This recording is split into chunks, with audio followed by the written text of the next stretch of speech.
Hello friends, today we are going to discuss about the difference between the equivalent and identical lists.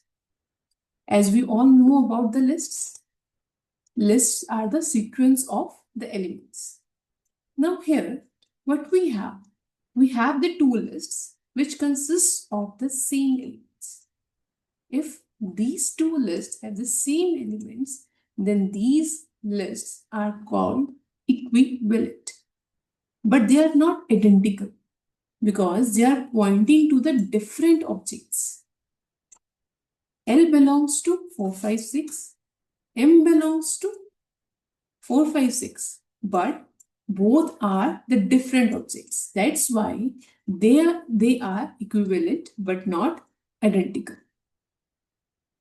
Now, if we want to say which are the identical lists, see, in this example, we have the two lists pointing to the same elements, but what we have written here, L is M, means these two objects are pointing to the same elements. Okay, that is why they are called the identical lists.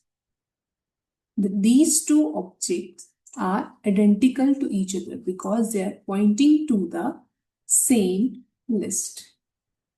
Okay, so please understand the difference between the equivalent and identical lists.